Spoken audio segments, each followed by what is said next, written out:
already. This is going to be exciting.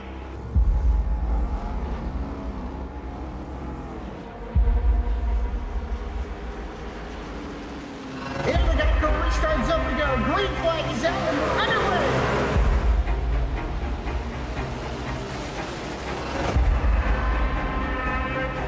Just a few laps into this. Oh, the 37's getting loose. Oh, and he saves it. Oh, they're going 3 wide.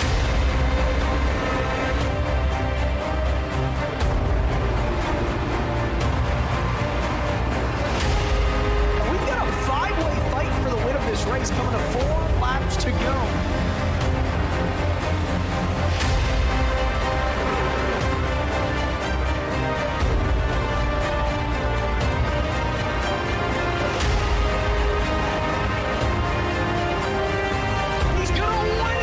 Spectacular fashion.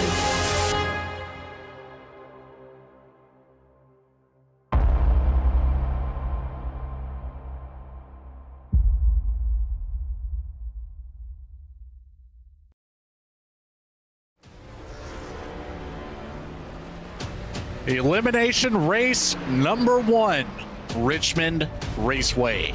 11 drivers fighting for 7 remaining positions. Welcome back, Goat Locker Racing fans. It's time to narrow the field for our SAVE22 Friday Night Truck Series. And we're going to bring you all of the action right here live on V-Speed. I'm your host, Logan Threlkeld, joined by our co-host, Daniel Cunningham. And of course, Lucas Lyons running the production truck with cameras provided by Dougie Beard.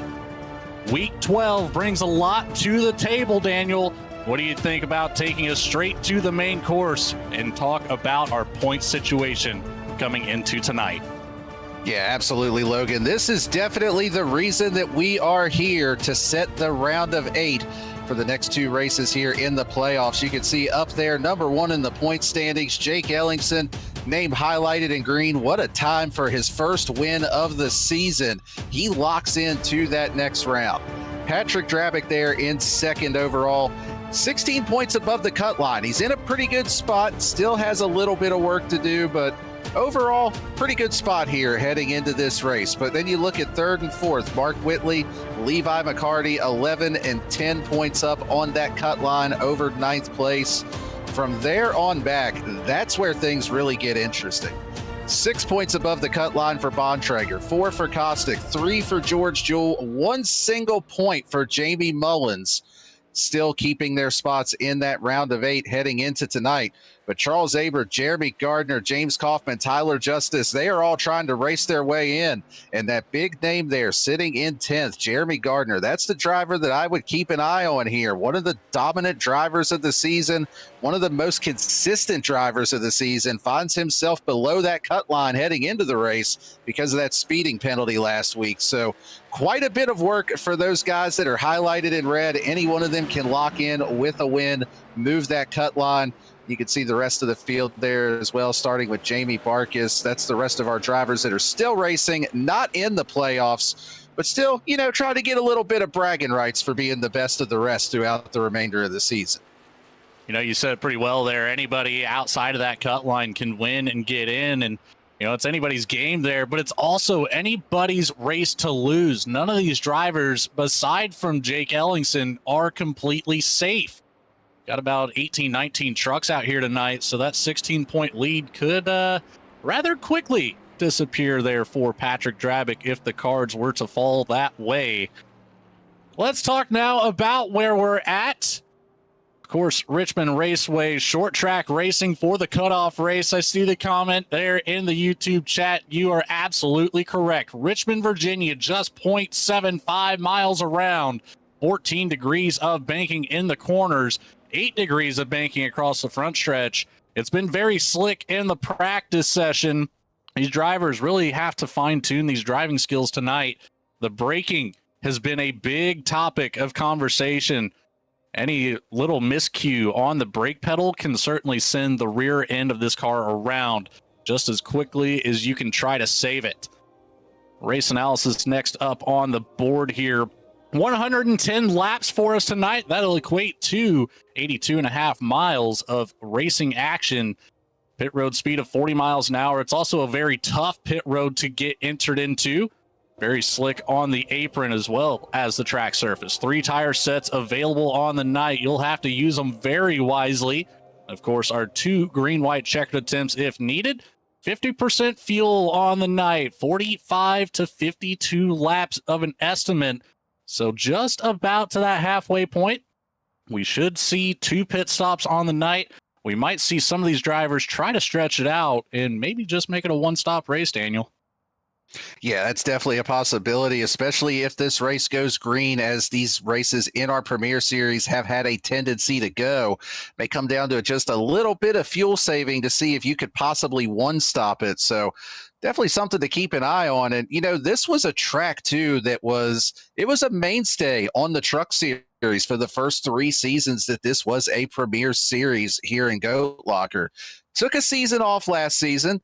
Give it a little bit of a break. It's back now. But the last 2 times that we raced here at this track, none other than the boss man, Patrick Drabick, coming home with the win. So, you know, you talked about him being above that cut line, still just a little bit of work to do.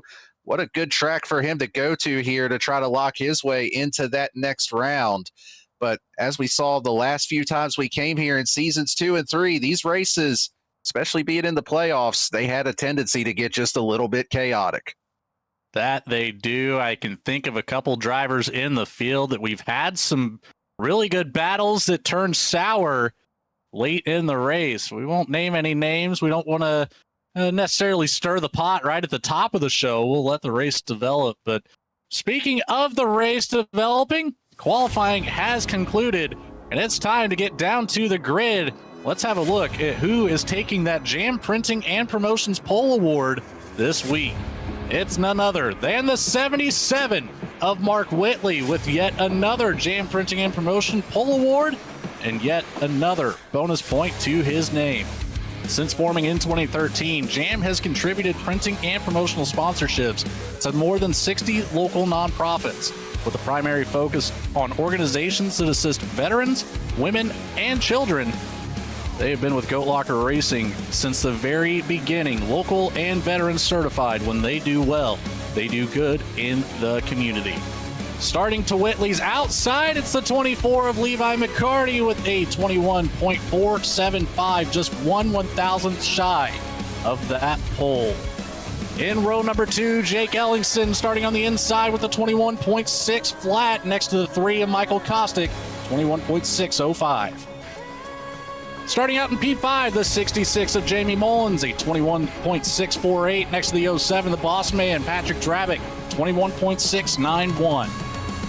In 7th, it's James Kaufman in the 25 with a 21.748 next to the 7 of Charles Aber, 21.767. And our last row in the top 10, in P9, the 49 of Craig Bontrager, 21.777. Next to the 36 of George Jewell, 21.844. Starting just outside the top 10, Tyler Justice, one of those drivers below the cut line. He's in 11th with Daniel Parks rolling off in P12 here this evening. Starting in 13th, it's going to be James Goshen in the 85 with Brandon Wallace in the 99 to his outside in 14th. Rolling off in 15th, this is a bit of a surprise to me, Jeremy Gardner. Talked about him being the big name below the cut line. He is rolling off in 15th this evening. The last driver to actually log a time in qualifying, Logan Sturgeon in the 26 to his outside. Starting in 17th is going to be Michael Seymour in the 37. Rounding out our 18 truck field here this evening is going to be Chuck Pegleg Phelps in the 75. And very shocking to see the 42 of Gardner so far back, but you have to pretty well chalk that one up to the very slick racing surface. Just the slightest mistake can very quickly send you to the back of the field here. He's going to have a long way to go. Whitley and McCarty, 1/1000th of a second separating those two in the qualifying session. I believe that's the closest separation so far this season. And of course, none other than the short track of Richmond Raceway. So we make our way down into turns 3 and 4. The pace truck lights are off. It comes off. We are set to go green. Week 12 is underway. Elimination race number 1.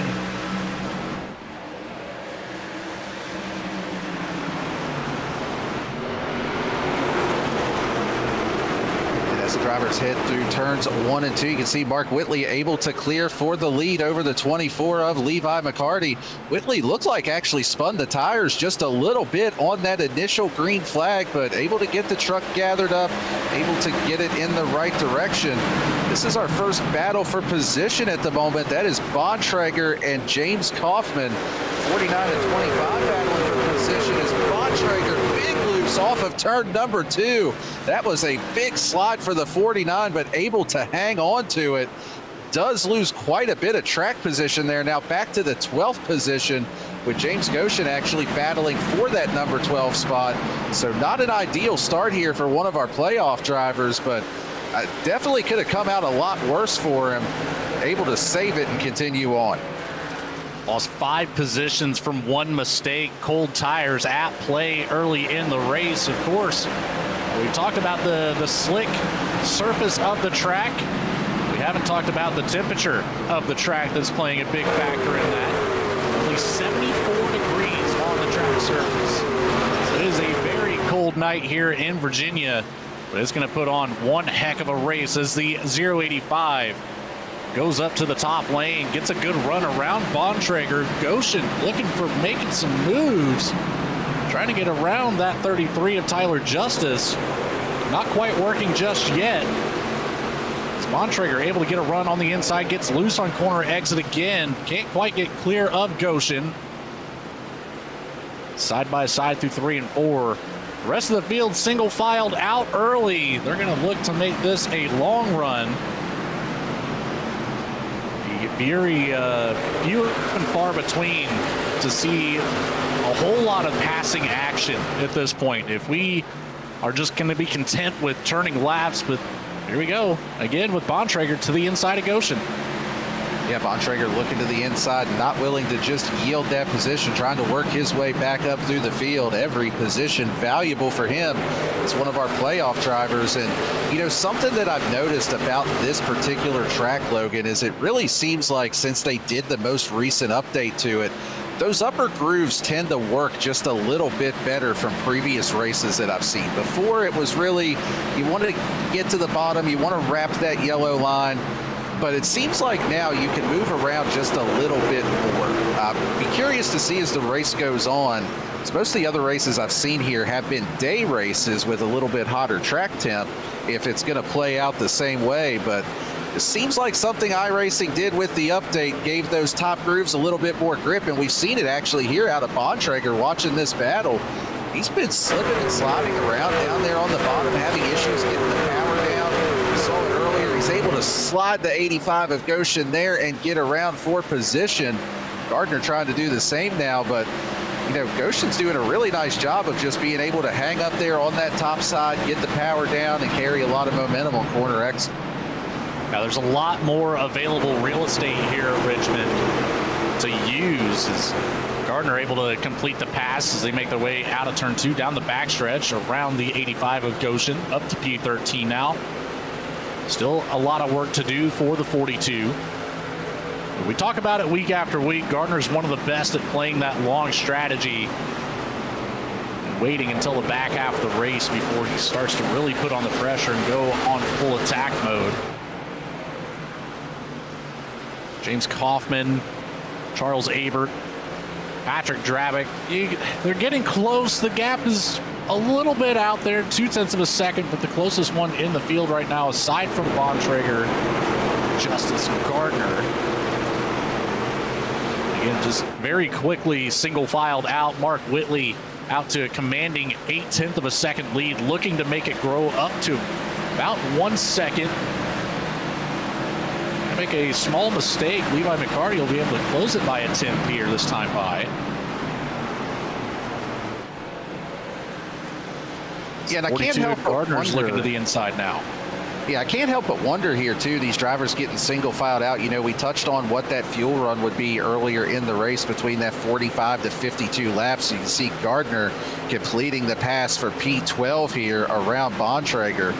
And, you know, you would think 3 laps of fuel, that's not a lot to save, especially here at a short track. But when you're only running 50% fuel, if you're going to try to save and make it to that halfway point to one-stop this race, you've really got to commit to it early. So I feel like we might be seeing a little bit of that coming into play here, maybe just a little bit of cat and mouse going on with some of these drivers. You can even see there, I mean, if I had to take a guess, Levi McCarty's probably not saving fuel running that higher groove. You're going to be in the throttle more, using a lot more fuel on that upper line. But Jake Ellingson there running the bottom, making some pretty good time. I would think if you're going to try to make it on one stop, you got to be doing what that 27 truck is doing there. I don't even know if that would necessarily get you to the point that you need to. We're very short on that fuel window. But it's possible. 3 laps is a lot to try and cover. And to do that twice, you're really risking a whole lot of time that can be made up on the track and under full throttle conditions. But we'll just have to see if anybody really wants to test those waters. Of course, cautions would be a big factor in that as well. Extending either side of this race would go in favor of that fuel capacity. You know, that's another topic of conversation with the slick track conditions as the 25 of Kaufman goes to the inside of Charles Abert. Abert way up high on the racetrack, up into the 3rd lane. He's going to look to bring it all the way back down to the bottom and tucks right in behind Kaufman. But the weight on the rear axle of the truck being so significantly lighter than a full fuel cell and to end your fuel run much quicker than you would expect, it can certainly make things interesting in this race. That's to say the least. The 42 of James Gardner to the inside of Tyler Justice, that black and green. Jeremy Gardner down to the inside of 3 and 4. Still can't quite get clear of Tyler Justice. The 49 of Bontrager is going to look to follow the wake of the 42, taking up the inside line as Gardner finally clear. Yeah, Gardner's starting to make some ground here. You touched on it a little bit earlier. You know, we always see him with that really good long run speed. He got around Justice, already looking to the inside of another teammate here, George Jewell in the 36, and he's got a couple more in front of him too that he could try to pick off here with Daniel Parks and Charles Abert. Oh, as Charles Abert actually gets into the wall right in front of this pack, so that is going to open the door. They're almost 3 wide there. Bontrager backs out of it. Wise decision there on his part. Still really early to think about a 3-wide move there. Everybody gets through it. But yeah, that's going to open the door for Gardner to gain quite a bit of ground here as he's already looking to the inside of Daniel Parks, who also just got into the wall there off of turn 2. And it really seems like that exit of 2 is out of the trouble spot around here. You know, we saw it with Bontrager earlier, getting loose on exit. We've seen multiple drivers getting into the fence on the exit of 2. It just seems like for whatever reason, that is where you're going to run into problems if you do, in fact, run into any issues. To see it more and more as the race continues. Side by side now with Parks and Gardner. Hit the stripe, and it's about 2 1,000ths of a second of separation between the two. Very close at the line. Gardner's going to get a great run off the bottom. Parks into the wall a couple times coming down the backstretch. The 42 completely clear. The 71 now still hugging the bottom at 3 and 4.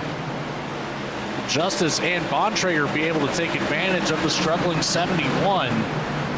Work their way up into the top 10. Gardner now up 7 positions. Every driver ahead of him has not moved a single spot. Mark Whitley, Levi McCarty, Jacob Ellingson, Michael Kostick, Jamie Mullins, Patrick Travitt, James Kaufman, all exactly where they started this race. Yeah, they are. They're just where they started at, but you know, right up front, there's a battle for the lead that's starting to heat up a little bit here. Been keeping an eye on this gap between McCarty and Whitley the last few laps. And Levi McCarty has certainly cut it down. There's been a couple times where he's actually gotten it under a quarter second and then kind of loses just a little bit of ground, but you can see there the two distinctly different lines. Levi McCarty choosing to run those upper grooves, trying to get that good drive off, carry that momentum around. Mark Whitley glued right to that yellow line. Take a look at their lap times this time by, and McCarty about 3/4 of a tenth faster there. And he's putting down some really good lap times. I mean, he is getting ready to heat up this 77, a little bit of momentum down the back straightaway. The biggest question I have is he's able to use this line to catch Whitley, but is he going to be able to use it to pass him? I almost think you're going to have to try to set him up and go to the bottom on entry. It's just so hard to carry enough momentum up on that top on entry to be able to get alongside. He also has the opportunities. He's going to get extremely loose. I think both drivers actually loose out of turn 2. As now we're side by side entering turn 3. McCarty taking the high line, falls off of the passenger door, but able to get a great drive off of turn 4, making a pass around the outside for the lead. Goes to 24. And he'll be able to complete it coming down the backstretch if he can keep it off the wall. Whitley doing a great job holding on to that left rear. Not going to make this pass easily. This time I think it'll fall more in McCarty's favor as he does take the lead at the line this time by. And has about a half truck length on the entry of turn 1. Oh, but he gets right on 2. All right back to it, side by side down the backstretch into 3. The 77 on the bottom, the 24. Trying to hold on to it on top, driving the wheels off of this thing. Side by side again at the line. Man, oh man, this battle is a whole lot sooner than I thought it would. McCarty does a better job that time coming off of turn 2 and gets well clear of the 77. Whitley diving it down to the inside, gets to the door, but not enough to make it stick. Coming out of the corner, we have a new sole leader of this race.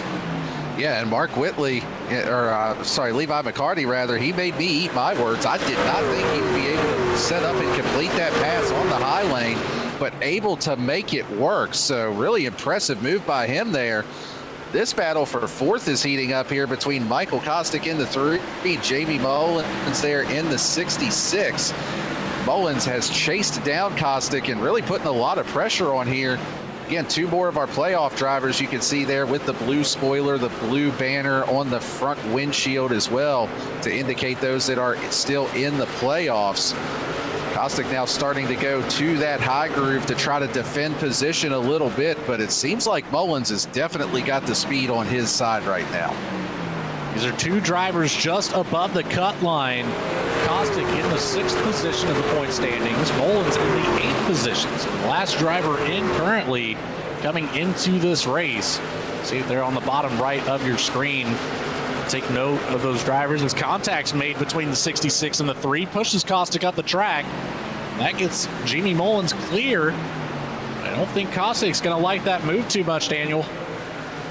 Yeah, see if Kostick can get back and put a little bit of pressure back on the 66 of Jamie Mullins, but nothing as of yet as far as that battle. Looks like Mullins able to get clear and kind of start to pull away just a little bit. This battle for 8th, though, it is a 3-way battle between Tyler Justice, James Kaufman, and Craig Bontrager, all 3 battling for this position. Tyler Justice starting to struggle with the handling of that 33 truck just a little bit here. Bontrager trying to rebound from that earlier slide that we saw. He takes a look to the inside of Kaufman, but again, we just see it's so hard to get that power down on the inside. Bontrager loose down there on the bottom and actually loses quite a bit of time to Kaufman over in 3 and 4. Itself out once again back here. Mark Whitley has lost a half second to Levi McCarty since he took the lead on lap 32. So McCarty looking very strong in the late portion of this run. We're coming up on that fuel window. We'll have to see if any of these drivers want to maybe cut it a little bit shorter, try to jump the gun, maybe gain a couple positions from doing so, or if we're going to see that full 52 lap window get used. That brings up a good point here talking about that. Whitley had nearly a second on the field. He's sitting comfortably a half second ahead of Jake Ellingson. Do you think he's playing a little bit more in favor of the fuel capacity of that 77 truck at this point, Daniel? He very well could be. And, it's like I mentioned, if you're going to try to make it, you're going to have to do what the 77 is doing, running that bottom groove, making sure that you save some fuel. But there are some drivers that definitely are not going to try to stop or make this a one-stop race. You can see Jake Ellingson, he's locked into the next round. He's saying, forget it, I don't have anything to lose. I'm going to go ahead and short pit now. And it looked like Patrick Drabick was also trying to get the pit road and maybe missed the pit lane the last time by. Ended up going around another lap. But Jake Ellingson here actually with a black flag on this pit cycle, most likely for speeding on entry, but good news for him, he's locked in for next week. So no problem there for the driver of the 27. It's still frustrating, but hey, that's what you get for winning last week, is you can come into this race with no pressure. You don't have to worry about a mistake like that. To see it, but again, locked in. So fortune favors the bold. Patrick Drabick now working his way out of the box, back out onto the track. Ellingson still serving that penalty. So a couple drivers taking that leap of faith to cut it a little bit shorter. I was hoping to see a few more take advantage of that opportunity, see how it pays off for some of these drivers, but keep an eye on Patrick Drabick, Jake Ellingson, our first two to bring it down. Michael Kostick, our third truck to bring it down, going forward the same strategy here. We'll have to keep an eye on those drivers that went for the undercut. See how it plays out. Back up here just behind that 71 of Daniel Parks. It's the 26, Mr. Big Fish himself, Logan Sturgeon, up into P9. It's Jeremy Gardner and a couple more cars now bring it down. Craig Bontrager, James Kaufman, Jeremy Gardner all coming down pit lane. Cardi, Whitley, Mullins, Justice, Parks still running up in the top five. They continue this on to see just how far they can stretch this. And it looks like George Jewell going to hit the pit lane this time around as well, as is Tyler Justice there in the 33. So, yeah, this is kind of the spot of the race where if you're not going to try to one-stop it, you're going to be in within the next lap or two. You're not really going to want to run it all the way empty. The lap times have fallen off by about a second and a half over the fastest lap of the race. And there you can see it. Levi McCarty and Jamie Mullins, they both hit the pit lane. So that's going to hand the lead back over to the 77 of Mark Whitley for now, as he is yet to make that first pit stop on the night. And I'm really curious. We're coming up on that lap 50 mark here, coming to lap 49 now. So we're going to have our answer here in just a few laps. Is he saving fuel? Is he trying to make it? And I'm kind of curious if we could maybe get an onboard with the 77 just to see if you see that dash cut out maybe with the RPMs.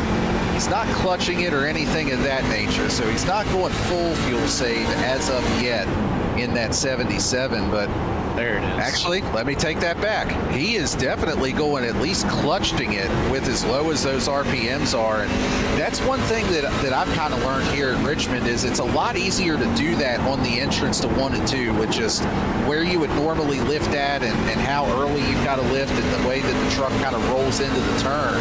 Whereas with 3 and 4, you can't really drive it in that way just with the way that the entry is shaped for it. So Mark Whitley most definitely playing the fuel game here. Not sure if he's going to give up too much time with it, though. But, man, I'll tell you one thing, Logan, I really want to see this go green just to see exactly how this plays out.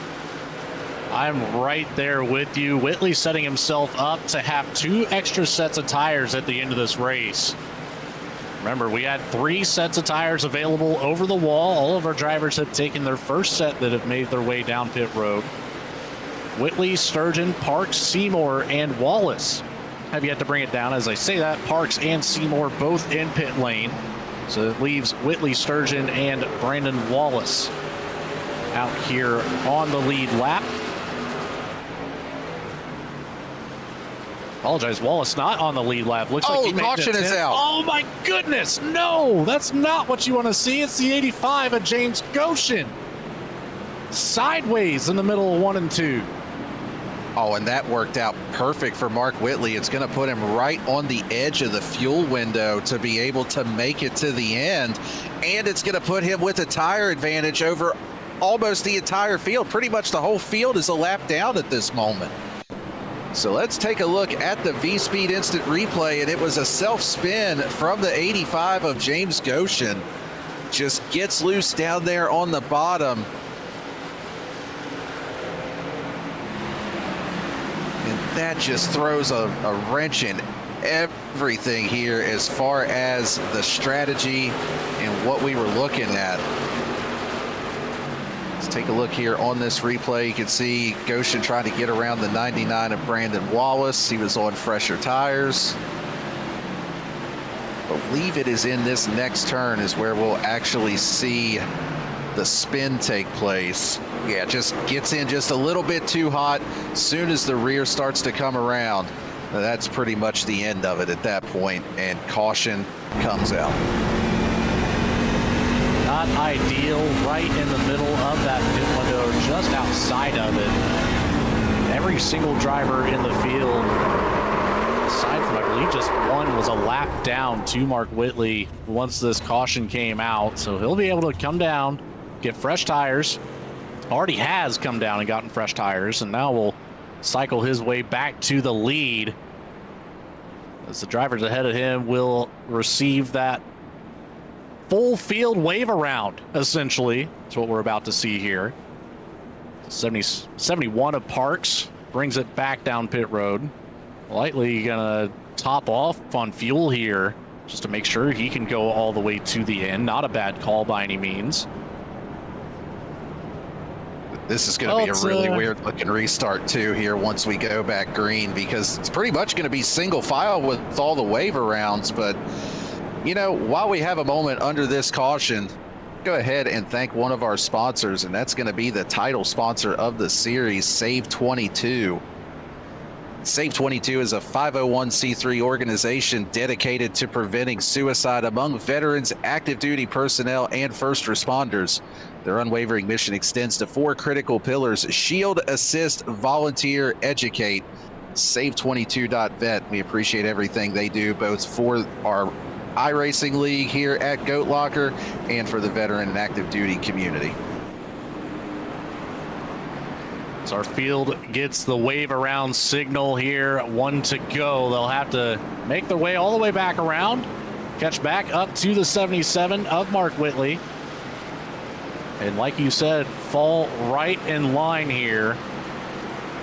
Looks like race control is actually going to extend this caution since we do have so many wave arounds. Let everybody get caught back up. But I'm with you. I'm ready for what could very well be the weirdest looking restart that we've had all season. It's going to be very, very odd to see just about every driver on this bottom lane. I think we'll only have one car to the outside, actually, being the 71 of Daniel Parks. Yeah, it's almost going to look like an old school 90s restart here. You got Daniel Parks there, but he is not on the lead lap. He's actually the first truck 1 lap down. And just to kind of reset your running order here, Levi McCarty going to be in second, Jamie Mullins in third, Jeremy Gardner fourth, Patrick Drabick in fifth. Rest of your top 10, Bontrager, Sturgeon, Justice, Jewell, and Kostick. So this caution definitely jumbled up the field, and it kind of threw a wrench into things here. And it leaves us with only 11 drivers still on the lead lap, but we're going to figure it out from here. Pace truck is off into the Geico restart zone we go. Whitley away on the bottom very early in the box, gets a massive jump over the car that was lined up behind us, the 25. James Kaufman, a driver a lap down, and Charles Avert, James Goshen, Jake Ellingson, Michael Seymour, all mixed into the flurry of drivers. Extend laps down as Patrick Drabick makes it 3 wide middle. Bontrager on the bottom, very close to that door. They keep it off of each other. Goshen and Sturgeon right behind, watching that battle take place. It's got to be very nerve-wracking how close Bontrager and Drabick were. That could very easily be a car sideways and across your nose. Yeah, absolutely. And, a couple of things to kind of touch on real quick here regarding that caution, the way that things kind of worked out. Mark Whitley has some lap traffic already in between himself and Levi McCarty, as well as a 7-lap advantage on tires here with the way that everything worked out. And the free pass on that last caution was actually the 99 of Brandon Wallace. So he's on even tires to Mark Whitley, but because of, we'll just call it an iRacing glitch, whenever you extend a caution, it puts the free pass car back behind all the wave rounds. It's unfortunate that it does that, but it actually cost him restarting in P2 right behind Mark Whitley as a result of that. So just a couple of really weird things here with the way that the caution and the wave rounds work. But you can see here Logan Sturgeon getting around Patrick Drabick, and a big reason for that, again, tire advantage. Logan Sturgeon with just 10 laps on his tires, Drabick with 21 laps because of that early pit on the green flag cycle. But again, he had to take the wave around. He really didn't have any choice in the matter. Otherwise, he's stuck a lap down and in back there in the 12th, 13th position where Parks and Kaufman are. And it's not a fortunate outcome to have to deal with that, but well, right now, Daniel Parks doing a great job, still 1 lap down, but staying right behind that 77 of Whitley, so keeping himself in prime position for that lucky dog if another caution was to come out. The 27 of Ellingson now to the inside of Patrick Drabick. Michael Kostick right behind him. Ellingson also a driver of lap down, so he's not in position. Just trying to get back up to that 71 to get that lucky dog spot. But again, a driver that's already locked in with the win last week. You don't have to be too risky. Might even play some team strategy games here if needed. Yeah, and talking about with the risk and everything, I'll be completely honest, I was questioning Mark Whitley's strategy of running long. I thought that he was giving up too much time. It was too big of a risk with where he was at in points coming into this race, just 11 above the cut line. And yet again, there's a reason why these drivers are out there, and I'm sitting up here in the broadcast booth. Got to trust the ones out there behind the wheel. But yeah, you're absolutely right though with the 27. He's just out there logging laps right now. See if he can learn anything, locked in to the next round. No pressure on him this evening. Like you said, maybe you could play just a little bit of defense for your teammate that is trying to race his way in with Patrick Drabick. Although at this point, with some of the drivers getting stuck behind a little bit, we also do have one driver that is out of the race, that being Chuck Pegleg Phelps. He's out at this point. I don't think 100% mathematically Drabick is locked into the next round, but he's pretty close at this point. Yeah, it'd be a matter of just a point or two even. We'll have to wait until after Thanksgiving to find out who will be continuing on to the round of 8 when we take all the action from one short track to another. Richmond to Bristol in 2 weeks' time. First race of the round of 8, keeping with the theme of the short track racing. Luckily going to get some practice in here tonight, but I don't know, all that Thanksgiving food might weigh a little heavier once we get down to Tennessee. Side by side for Bontrager and Logan Sturgeon. Battle for P5 on your screen. Bontrager has done a great job to stay right up here in the top 5 mix for pretty well all the season when it comes down to the back half of the race. That's why he's in this position right now, going for that round of 8. Yeah, Logan Sturgeon here taking a look to the inside, still with the tire advantage over all of these drivers in front of him. And really, Logan Sturgeon is on even tires to Mark Whitley. He was actually on pit road as that caution came out, so still went a lap down as a result of that. The only extra laps he's got over Whitley are basically caution laps. But took the wave around, was able to get back on the lead lap. But Bontrager not going away quietly here, taking a look back to the inside of Sturgeon to see if he can get that number 5 position back. But big loose again off of 2 for the 49 of Bontrager. Not the first time we've seen that this evening, able to hang on to it. Back here, though, we have got a hornet's nest going on. You can see Tyler Justice, George Jewell, Patrick Drabick up at the front of this pack. Just a bunch of drivers battling for position right on top of each other here. We got lap traffic. We've got lead lap traffic. We get some separation, and it closes just like an accordion. Patrick Drabick can't get away from him. Jake Ellingson staying right underneath his rear wing as close as he can. Justice gets a great run through 3 and 4. Nearly comes out of 4 side by side with Ellingson. Take it down to the bottom of 1 and 2. Try to get a run on the inside. Side by side now with the 27. Can't make anything happen with it. George Jewell gets a run just behind him. He takes a look to the inside as they come down into turn 3. Oh man, nearly 3 wide offset. Justice a little loose at the top of the track coming off of turn 4. Jewell doing a great job. Maybe even contact there with the wall in the entry at turn 1 for the 33 machine. So he gets side by side again with Ellingson coming out of 2. Holds onto that left rear a whole lot better this time. He's going to have a great challenge this time through 3 and 4 if he can hold it down. Yeah, Justice trying to get the power down there on the bottom. Again, Jake Ellingson not on the lead lap at this point, so this is not a battle for position, but Ellingson trying to keep himself in contention for the free pass if he can get up there around some of these other lap down trucks. If a caution does come out yet again here this evening. But Tyler Justice there running the bottom groove. He's just inching his way forward. Not quite able to clear through for that spot though. But if he does, even with him running down there underneath of the 27, he is still putting pressure on the 07 of Drabick. He just about alongside Drabick there through turns 1 and 2. Not quite able to keep that momentum though, just not being able to go all the way out to the wall. Can't get the power down quite like he needs to. Ellingson figures it out through 3 and 4 that time by. Gets a great run across the front stretch, but opens the door wide. So 33 gets a great lunge to the inside on the entry of 1. Still side by side. We can't separate the 33 and the 27 just yet.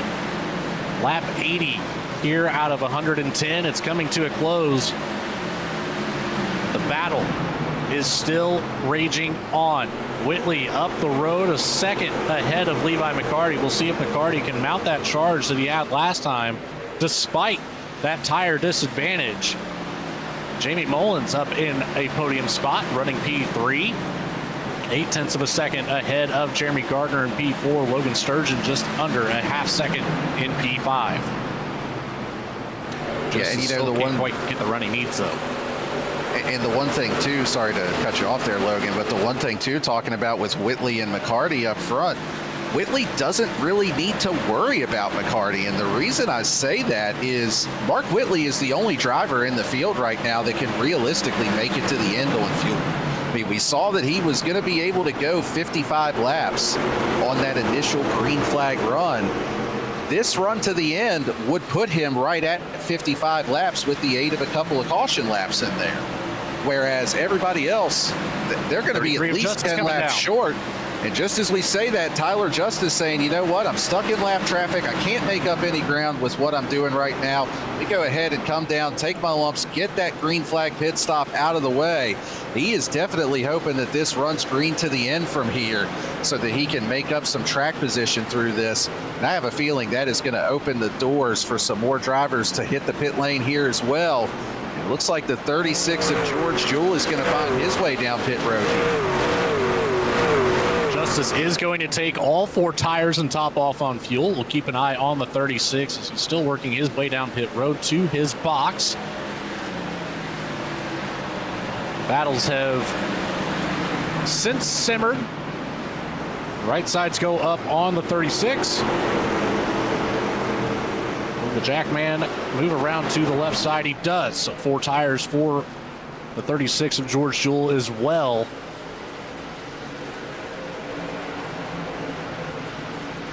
Tyler Justice now 2 laps down.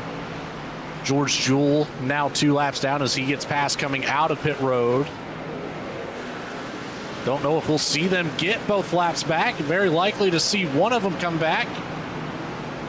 James Goshen, Michael Seymour trading positions, 12th and 13th. Both 1 lap down, still trying to catch up to the 71 of Daniel Parks for that lucky dog spot. As Jake Ellingson brings it down. 25 of Kaufman in pit road. 07 of Drabick down pit road.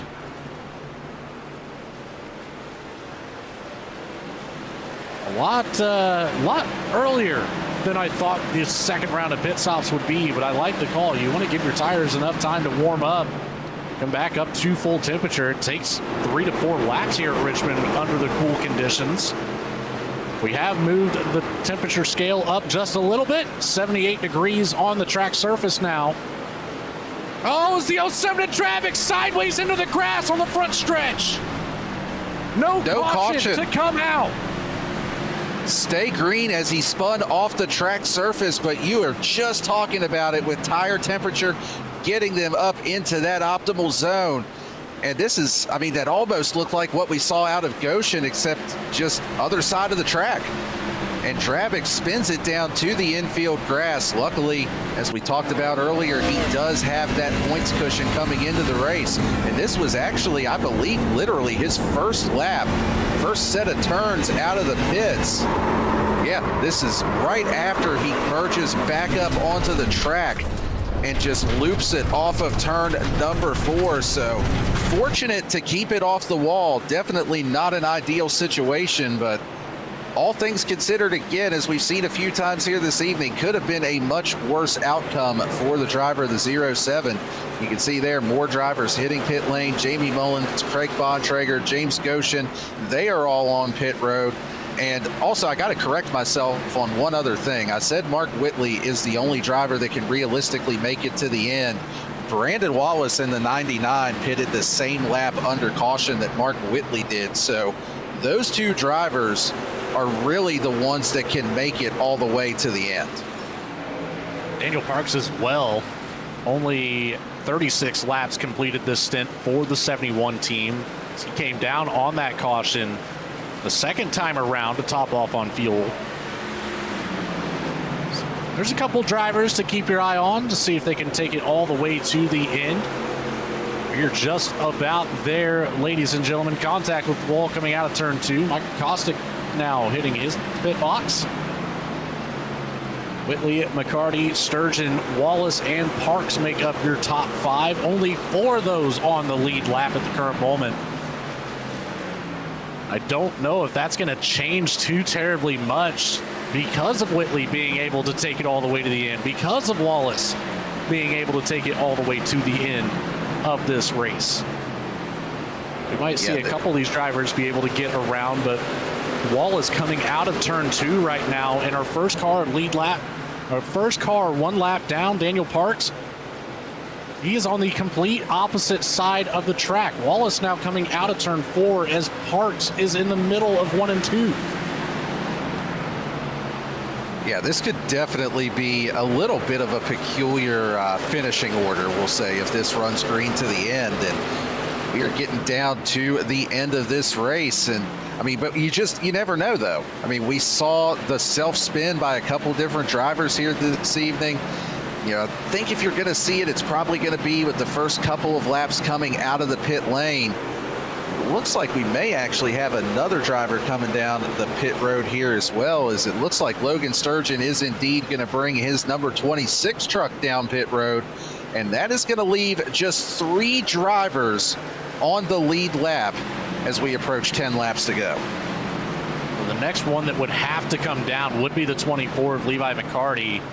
He's got a 14-second gap over Brandon Wallace, so he could try his best to play some fuel saving, but he is already on lap 50. We have not seen anybody with the courage to try to take it 60-plus laps on a fuel run. Nor did we have the opportunity, but I don't think that would have been possible. Again, 52 laps being about the maximum on a full push run. fuel saving, you could probably gain about 3 to 4 laps, but that would have to be about it. McCarty not looking great to make it to the end of this race. Mark Whitley, Brendan Wallace might be the only 2 drivers on the lead lap here tonight. Yeah, and really, when you talk about Levi McCarty, I mean, he was 10 points above the cut line coming into this race, so playing a pretty big gamble here. I mean, you know, everybody's got their different ways that they want to approach it, but if I'm Levi McCarty with that gap, I mean, you don't have to go out and win the race by any stretch. You just have to have yourself a really good finish. He brings it down pit road now. Yeah, he's coming down now, but the question is, how much time did he give up, and how far is it going to drop him down the running order with as long as he stayed out? So just, I don't know. If I'm in that position, I kind of like to cover whatever my competition is doing just to get myself through to the next round. I mean, at that point, you kind of already know the win is probably out of the question, not going to happen. Your main goal is just survive and advance at that point. As Levi McCarty now goes a lap down, that leaves Mark Whitley, Brandon Wallace on the lead lap. Whitley even might be the only driver to finish this race on the lead lap as he is closing in on Brandon Wallace. Wallace on the entry of turn 1 as Whitley crosses the stripe. There's only 8 laps left here, but that might be enough time for the 77 to get around that 99 machine. We'll just have to find out. That would be maybe the most odd set of circumstances for post-race interviews ever. We're on board with Whitley, coming to lap 104. And not on a fuel save like he was last time, running it into the corner as normal. 77 is comfortable with what is left in the tank. You can see the 99 just over that rear view mirror. As we dive down into the corner, Wallace not that far ahead. Whitley right now turning lap times 22.7 seconds. Wallace 23.2, a half-second difference. We've got about 4 seconds between these 2 drivers separating them. Yeah, that could certainly be one of the strangest results that I've personally been a part of as far as calling a race. If that does indeed happen, where Mark Whitley has the entire field a lap down. And I mean, kudos to him if it does work out. He has played the strategy game perfect here this evening.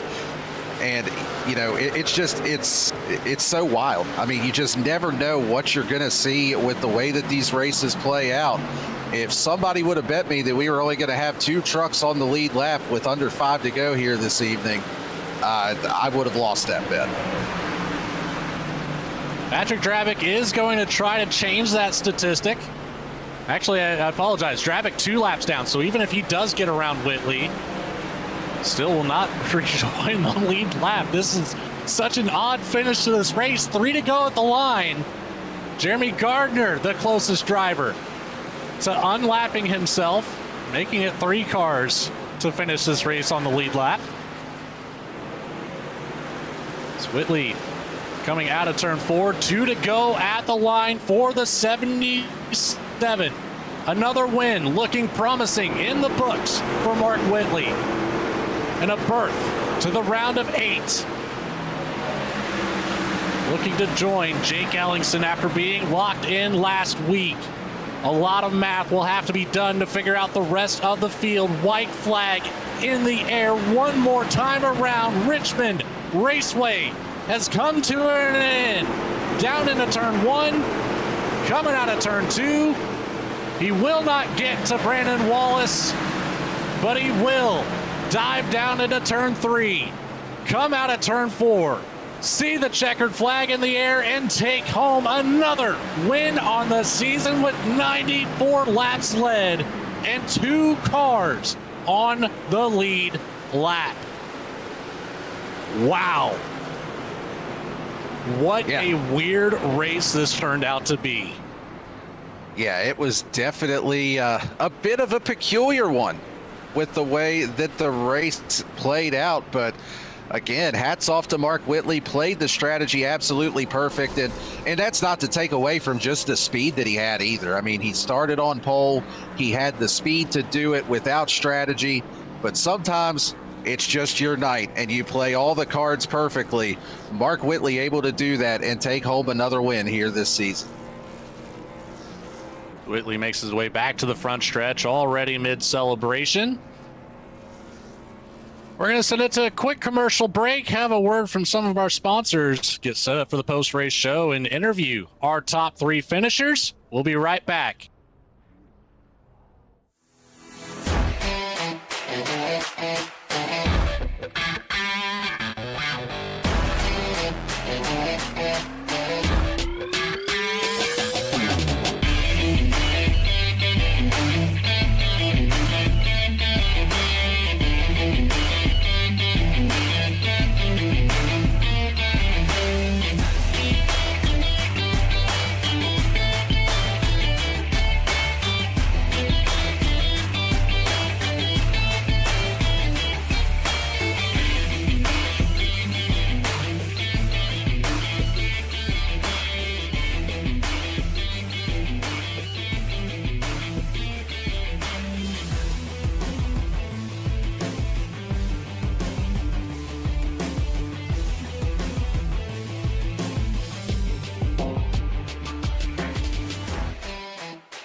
Superior quality, ultimate protection, and the highest level of craftsmanship.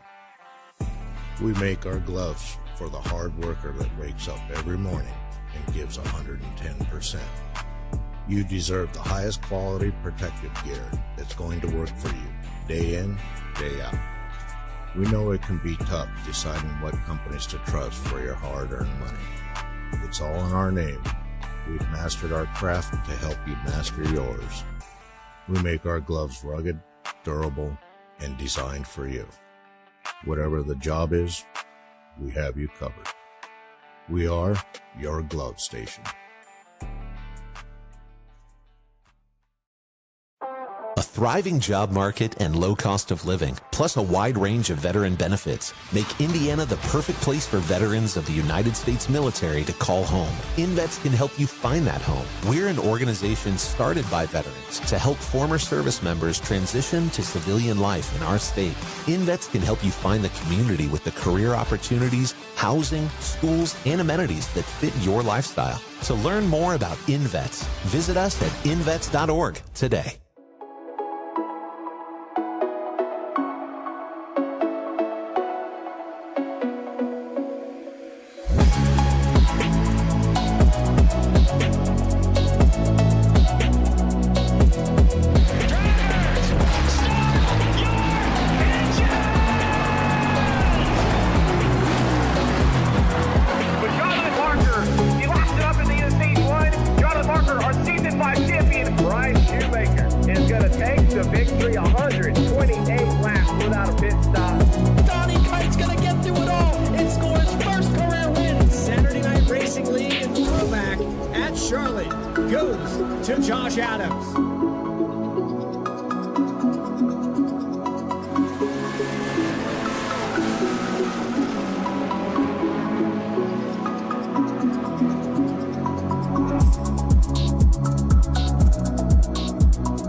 Welcome back, Goat Locker Racing fans, to what might go down as the most odd way to finish a playoff race in Goat Locker history.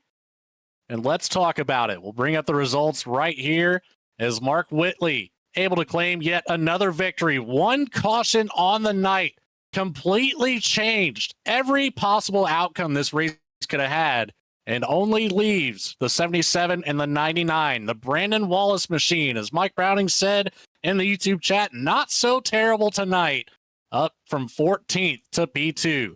Jeremy Gardner claiming what might be the first ever podium position, being scored one lap down, follows Brandon Wallace from the back of the field up to a podium spot, taking home P3. Jamie Mullins in the 66 has a solid night, coming home P4. The 49 of Craig Bontrager finally able to get himself away from some of the battle and rounds out the top 5. Levi McCarty takes home P6 for the 24 team. Daniel Parks in the 71 takes home 7th with Michael Kostick following him in the 3, taking home P8. Logan Big Fish Sturgeon in the 26 team take home P9 with Tyler Justice in the 33, rounding out our top 10. Taking a look just outside the top 10 is going to be George Jewell finishing in the 11th position. Patrick Drabick comes home in 12th after that trip through the infield grass. Little lawn care here at Richmond International Raceway for the 07. And then in 13th position is Michael Seymour. Jake Ellingson coming home in 14th. James Goshen in 15th. James Kaufman in 16th. Charles Abert comes home in the 17th position. And rounding out the field after calling it an early night is going to be Chuck Pegleg Feltz in 18th. Well, Daniel, we've got a couple drivers ready to have a chat with us. What do you say we get right to it and have what could be the most unconventional podium finish interviews in history? We'll start with our first place finisher, the 77 of Mark Whitley, claiming yet another win. Mark Whitley, you've got Logan and Daniel in the V-Speed booth. You have a copy. Yeah, I gotcha. Well, a strategy that played off perfectly. I think we have an idea as to what you're going for on the first stint. I assume taking it to the halfway point, trying to make this a one-stop race. And I don't know if we should really call it luck, skill. I don't know. You tend to put yourself in these great positions, and obviously the caution coming out right after, and you're able to walk away pretty well scot-free, almost lapping the entire field here tonight at Richmond. Tell me a little bit about your race. Yeah, I think my spotter, Brantley, he keyed it both. He's like, that was like the holy grail of a race. Like, started up front. I was running my normal pace, but I was like, oh, I'm going to be, about 4 or 5 laps short to make it to halfway. And then I was like, well, let me start backing it up a little bit, see if I can make it. And I started saving it. Levi looked like he was up there having fun on the high side dirt, tracking it off every corner. So I just kind of let him go and started just saving, like lifting super early. And I think I was going to be like a lap shorter than I wanted to that first run, but I was literally coming to pit road. The caution came out. And I'm like, that's perfect. And it trapped everybody a lap down. And except for, I think Brandon got the wave around, and we had an extended caution there. So when we went green, I'm like, as this race goes green, I've been given this race on a platinum platter, because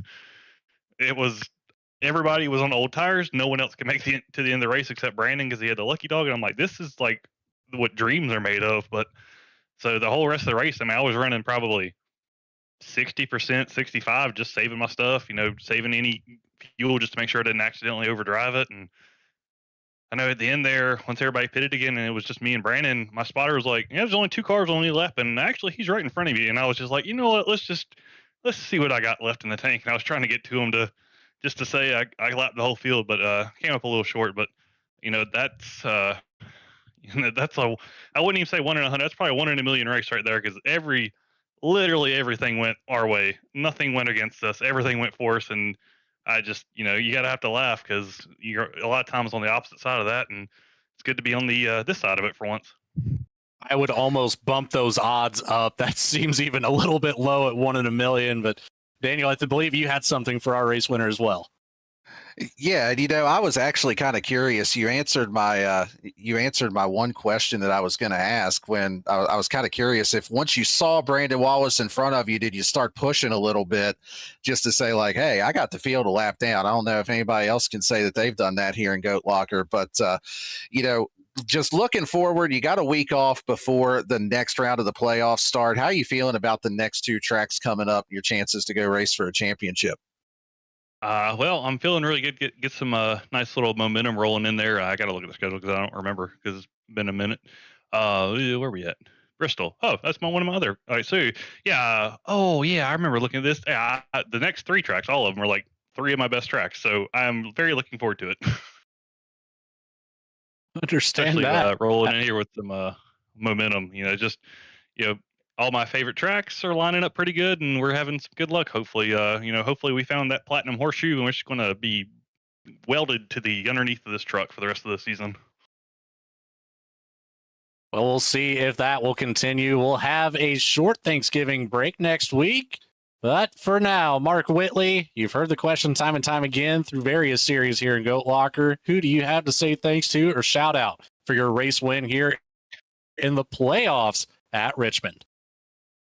Yeah, first and foremost, shout out to all the league sponsors that make it possible to go racing here at Goat Locker. Lincoln Tech, SAVE22, Indiana Department of Veteran Affairs, Jam Printing and Promotions, you guys at V-Speed, MK Fire Design, Sim Motion, everybody that's a sponsor here, helps put this league and its great cause on.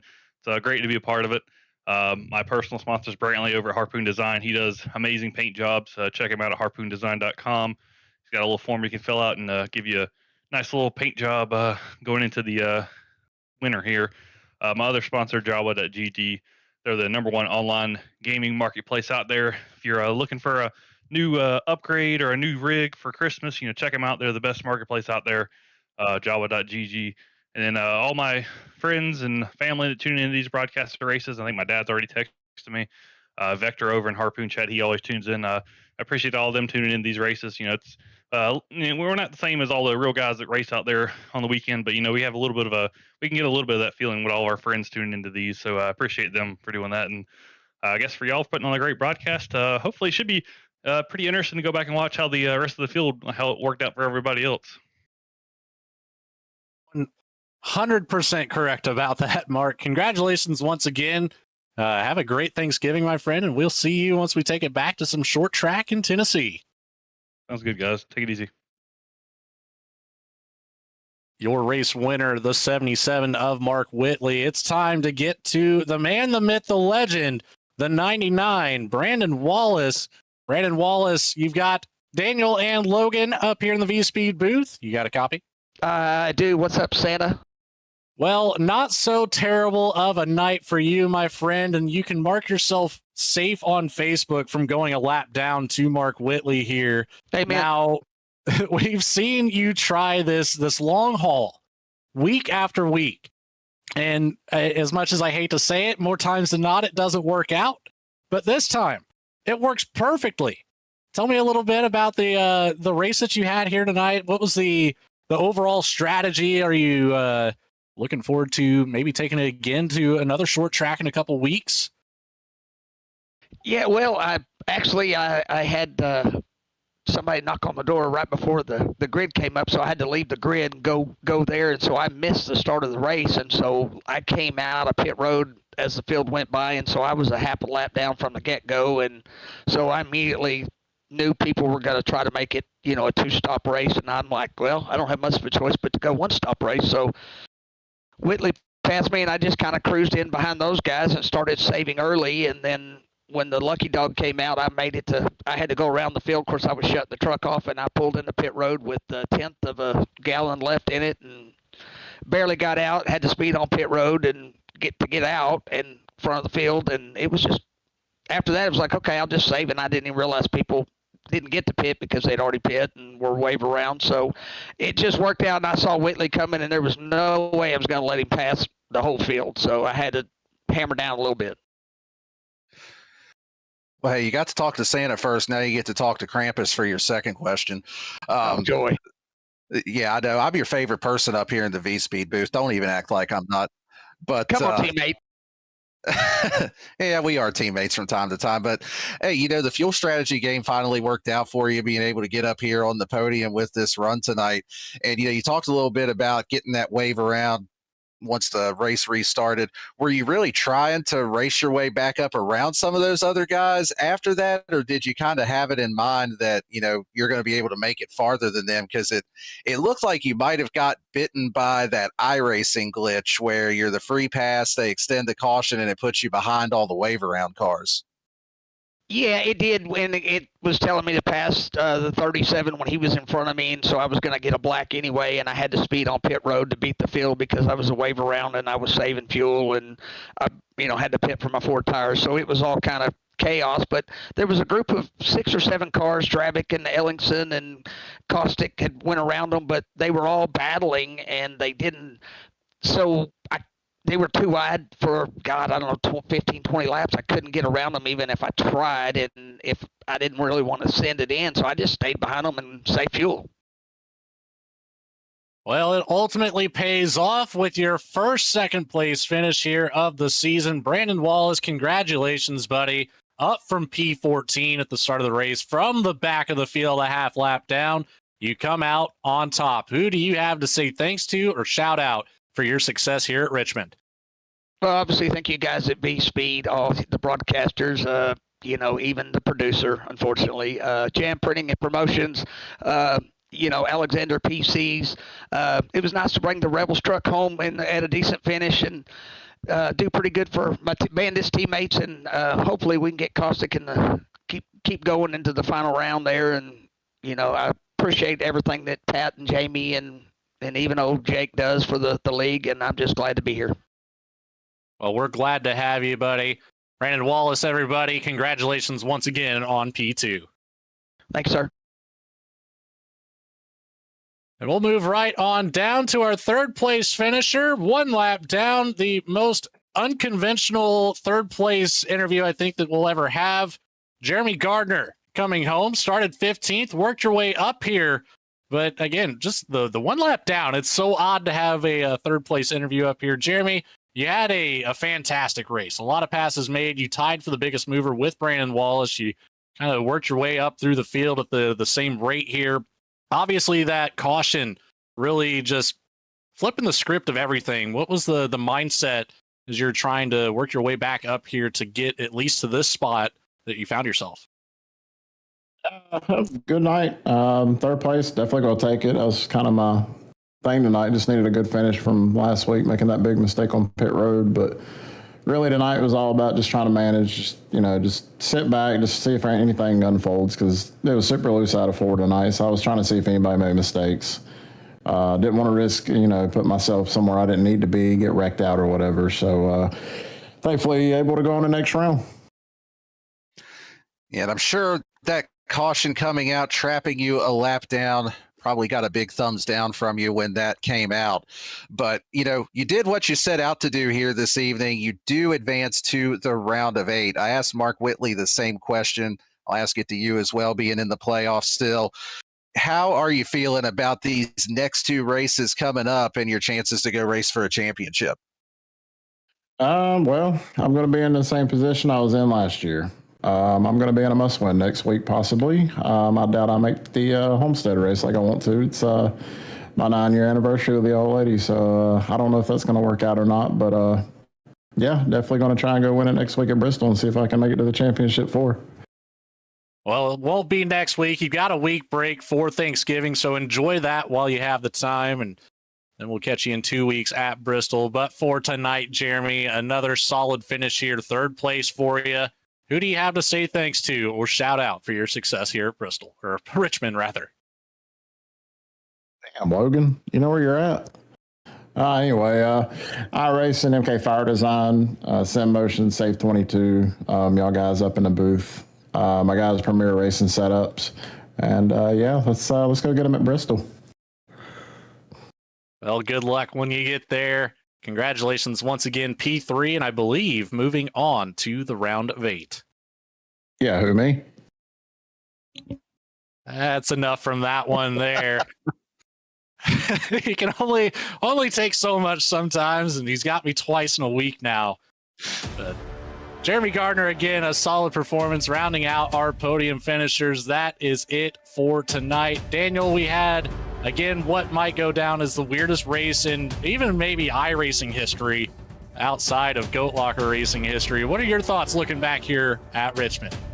It's definitely the weirdest one that I've ever been a part of as a commentator. I can 100% guarantee you that. Other than maybe some random road course over the summer in IndyCar, I don't remember finishing a race. Definitely not an oval race with just 2 cars on the lead lap. And next week we head to Bristol for the round of 8. We do officially have those drivers set. Well, rather 2 weeks from now. So those 8 drivers, Mark Whitley, Levi McCarty, Patrick Drabick, Craig Bontrager, Jake Ellingson, Jamie Mullins, Jeremy Gardner, and Michael Kostick are going to be heading to the last great Coliseum with a chance to win and lock their way into that championship 4. Be a very interesting race once we get to Bristol. It's going to be fun. It's going to be action-packed. And hopefully we'll have more than just 2 cars finishing on the lead lap. That'll do it for tonight's show. Big shout out to all of our sponsors here: Jam Printing and Promotion, SAVE22, Cruisin' Classics, Lincoln Tech, Invets, Nasty's Restaurant and Bar, of course, Glove Station as well, Alexander PCs, MK Fire Design. For everybody behind the scenes at Goat Locker Racing, Patrick Drabick and Jamie Barkis. Everybody behind the scenes at V-Speed, Adam Baker, Bradley Cooper, Morgan Cook, Eddie Smith. Of course, our producer, Lucas Lyons, with those Dougie Beard cams. And as always, my colleague in the booth, Daniel Cunningham. My name is Logan Threlkeld. Have a great Thanksgiving, everybody, and we hope to see you after the break in the heart of Tennessee. Good night.